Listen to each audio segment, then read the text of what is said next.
Hey peeps, how's it going? Fano here. I'd just like to do a quick vid today about something that I'm just learning about myself, 3D scanning, and the fancy name of it is photogrammetry. So let's just have a quick look at the basics of how I did it. I used a wedding cake topper that was for me and Olga, and that's it there. So basically you go round in a circle, you take approximately 20 pics like this.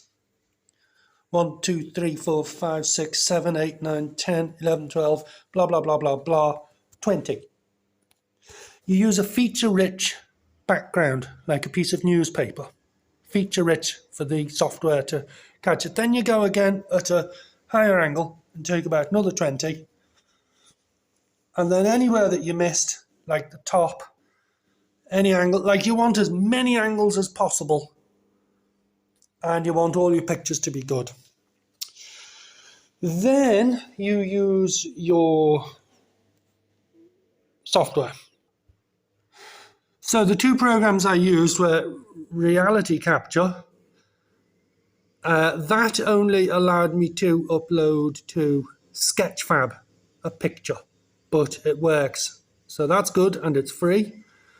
And the other one that I used was 3D Zephyr free.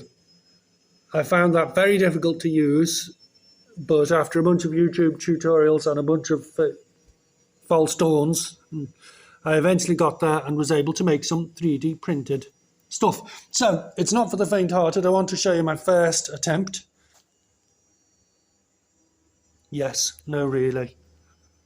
That was what happened on my first attempt. Anybody who has a 3D printer knows the dangers of this. Then I made some adjustments to the slicing, went bigger, and in the end I got this. Very, very proud of that. That just needs painting.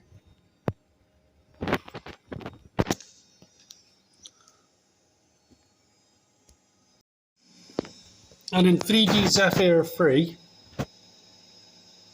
it's going to go something like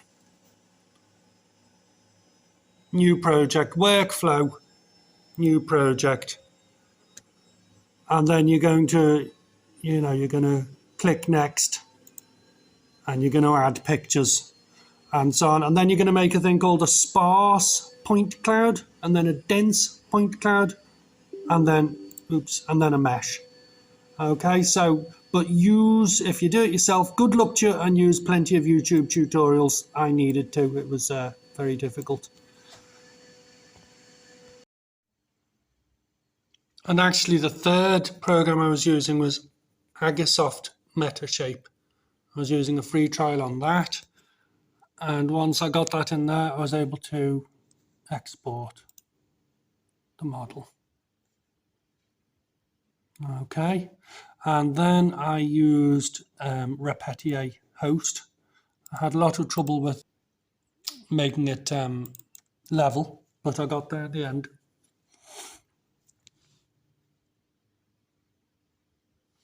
I had to hit the object as not manifold, and I had to shape it and size it, but got there in the end. So here I am at sketchfab.com with the picture that I was able to make. A couple of other little points. See, there's still a bit of the base left in this version. I had quite a bit of difficulty. There's like a bounding box that you have to use, and after I adjusted the bounding box, I had to invert selection to crop, like cut out the outside and keep the inside. So that's one thing. Another thing is I went to SketchUp.com and wasn't able to edit my model. The model technically has holes in it, so I wasn't able to adjust it with that. I just had to make sure it was sized right. And then I used Repetier Host, attempt number 1,000,000 there, as my 3D printing software. So it's a few hours later. Here we are at the end of the 3D scanning or photogrammetry project. So here's the original wedding topper. And here is my 3D printed copy. It's not perfect, but you know what? The fact that it's possible at all is quite amazing, I think.